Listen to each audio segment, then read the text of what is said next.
Now, you had to pitch your vision to the Premier to secure this position. What did you tell him about how you'd fix crime in our state? I certainly spoke to him about what I see as the key priorities for us within the organisation. Organised crime, which is one of the great scourges, the sort of risk that puts the community at, is unacceptable. Domestic and family violence. Social cohesion is a massive focus for me as well, to make sure that we are stopping unrest before it occurs and to make sure we're working very closely with communities. Well, on domestic violence, I know this has been a long-term interest of yours, and that you in fact led a domestic violence task force, is that correct, previously in your career? Domestic violence reform, so very much looking at, we changed things around, established the domestic and family violence registry to make sure we were targeting those people that are the greatest risk to our victims, really focusing on perpetrator accountability. We established Operation Amarok, where we targeted those offenders, and we had about 2,500 arrests over the first 5 operations, so significant impact. And yet this is still the biggest category of crime. I understand it counts for about 60% of police resourcing. How do you plan to tackle this now? I think internally the focus needs to remain on it. The silent crimes, be they domestic and family violence or sexual violence, have proven the most intractable. They are the most challenging for any police force there. The only way to deal with them is to have a concerted effort to get there.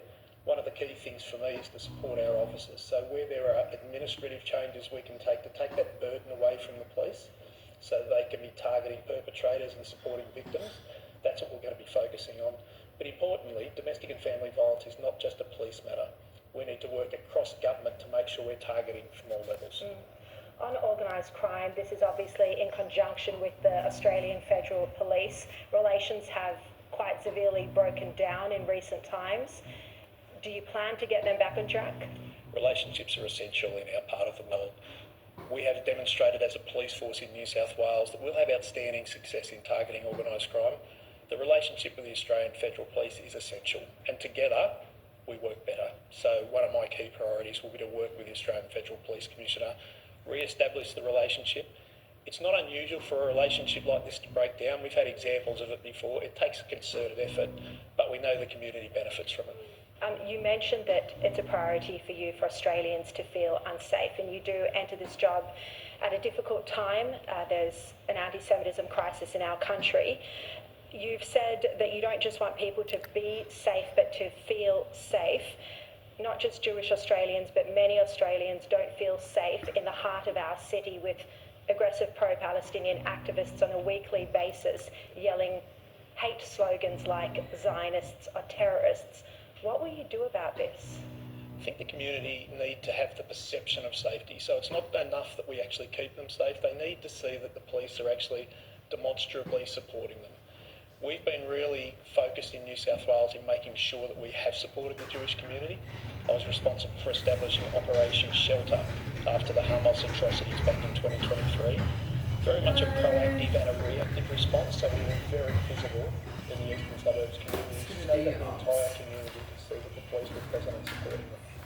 We also investigated any matters that come forward because it's really important the community see that there are consequences for what happened. What was also important was to make sure for the purpose of social cohesion, we also worked very closely with the Islamic community to know that we were supporting them as well, because we actually want that harmony. We don't want it to be a divisive divide across the city. So what will you do about the fact that many Australians don't feel safe with these hate slogans? We saw it on Bondi Beach recently. Families should be able to go to the beach in summer without coming face to face with this aggression. So police will take action where there's an offence committed, where it actually threatens safety, where it is an action that actually takes place to probably threaten the way that people feel and it's against the law. We will take action. As a Commissioner, I'm committed to actually elevating the way that police deal with community. So I want to work very personally with community leaders, as I have done before. I have an excellent relationship with the Jewish Board of Deputies, worked very closely in 2023 and right through. It's important that leadership starts from the top. It's important that the community know that there is a commitment for the police force from the top to support them. Why should taxpayers continue to spend millions of dollars on these weekly protests? Because protests are lawful. Any pain? Unless a matter goes to court, a protest is actually lawful. No, I had 2 Panadol about an hour ago. I didn't have any pain then. Okay, but it's good to keep on top. Yep. So I think it's important. You don't want to start the pain There and have then been two instances relating to your integrity that have come to light, Good, of thank course, you. one in 2021 in Goulburn when there was an altercation with a paramedic. Was this just a verbal altercation or was there any physical harm involved?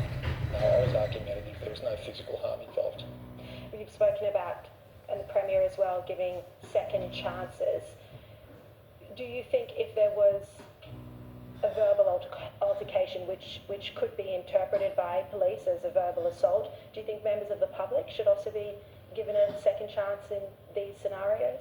I think it's important that it's taken on a case-by-case basis. I think it's important to understand the circumstances. I've been honest and I've owned what I did. I said that it was unacceptable. I apologised to the ambulance officers at the first opportunity I had. I'm not saying it's acceptable, and what I'm saying is we need to look at these actions case by case. I've very much focused over the past 4 years in demonstrating through leadership of very significant things like the recovery of the Northern Rivers, the work that I've done in Metropolitan Field Operations, and running the Reconstruction Authority, that I'm a leader of integrity. You said at the press conference this morning that you have been mindful of your drinking. Have you given up alcohol? I think I said this morning, moderation is the key, making sure that everything we do in terms of, and certainly for myself, moderation is the key.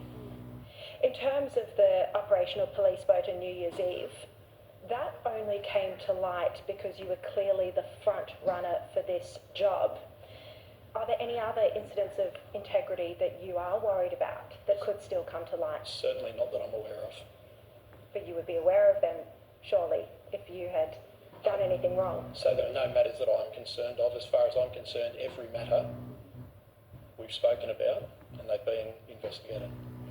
So as I said, this is obviously a political leak. If the perpetrator is identified, would you sack them? I think it's important probably to look forward, and I know people will draw conclusions as to why that may have been complained about. I think the important part is that I've accepted that in hindsight, I probably should have made a different decision in terms of taking friends on board. I've also been really clear that there was no impact on the operational capacity for the operation that night. But any repercussions for the leaker? Well, I'm focused very much on creating a unified police force. That's what I'm looking for. That's what I want. It's really about setting a direction and working together as one team. I think that's really the focus. We're a big organisation. From time to time, people are going to say things. I think what's important is that you show leadership and work on creating a team. Do you think there has been this culture of cancelling people too quickly? It's probably a difficult question. Again, I think we need to go through and look at the actual individual circumstances and what's happened. I think I can only speak about this particular example and certainly say that I'm all focused on my own activities and what I want for the organisation, and I really want a positive, healthy culture in the organisation. Just finally, you've been in the police force for close to 4 decades, and I understand your daughter is now entering the police force, and you also found love within police. I've been very fortunate, and obviously I'm very proud that I have a daughter who is in the police force. It is a wonderful career. It's a career that I would encourage anyone to come to, and we're at a stage where we want people to come to the police force. It's a great value. It's a great value organisation. It's a place where we encourage diversity, and it's a place where you have diversity of experience. So you have that many opportunities in the police force. So obviously very proud to have a daughter in the police force, and obviously really keen that we encourage more people to come into the police force. All right, Commissioner, really appreciate your time. Thank you so much, and congratulations.